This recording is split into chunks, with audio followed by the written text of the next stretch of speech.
अपनी दादी के साथ पहली बार उनके ग्रुप के साथ बिहारी जी के दर्शन करने के लिए वृंदावन गई थी। मेरी आयु उस समय रही होगी लगभग 11 वर्ष। मेरी दादी ने मुझे बचपन में बिहारी जी की और उनके दीवानों की इतनी कहानियां सुनाई थी कि मैं बिहारी जी के दर्शन करने के लिए बड़ी उत्सुक थी। हम सब बिहारी जी के मंदिर के बाहर बिहारी जी को चढ़ाने के लिए कुछ खरीद रहे थे। हम में से ही कुछ लोग जाकर मंदिर के बाहर बनी सीढ़ियों पर जाकर बैठे। मैं भी उन्हीं लोगों के साथ जाकर बैठ गई। अभी मुझे बैठे कुछ ही देर हुई थी और मुझे ऐसा लगा कि मेरे पास से कोई तेजी से भागकर मंदिर के प्रवेश द्वार तक गया और अंतर्ध्यान हो गया हो। जब मैंने उसकी तरफ देखा तो मुझे ऐसा लगा कि क्या मैं उसे जानती हूँ?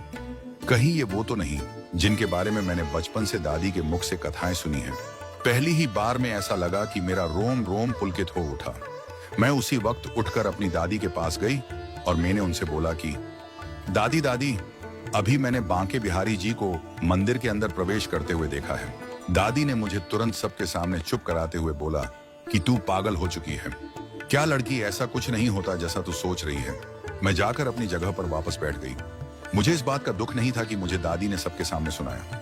मुझे दुख तो इस बात का था कि जिनके मुंह से मैं बचपन से बांके बिहारी की कहानियां सुनती आ रही थी, वो कह रही हैं कि ऐसा कुछ नहीं होता। खैर, अब हम सब लोग मंदिर के अंदर बिहारी जी के दर्शन के लिए जा रहे थे, लेकिन मुझे अभी भी वही सुगंध महसूस हो रही थी। परंतु मुझे वह सुगंध केवल वहीं तक महसूस हो रही थी जहां पर जाकर बिहारी जी अंतर्ध्यान हुए थे। मैं बार बार मंदिर से बाहर निकल के उसी जगह पर जा रही थी सुगंध महसूस करने के लिए। मैंने यह काम 3 बार किया। जब मैं चौथी बार बाहर जाने लगी तब दादी ने मुझे फिर डांट लगाई और बोली कि तू बार बार बाहर क्या करने जा रही है। खैर, अब हम सब लोग बिहारी जी के दर्शन करने के लिए उनके पट खुलने का इंतजार कर रहे थे। अगले ही क्षण जैसे ही पट खुले तो मुझे देखकर बड़ा अचंभा हुआ कि वही सुगंध, वही वस्त्र, वही श्रृंगार।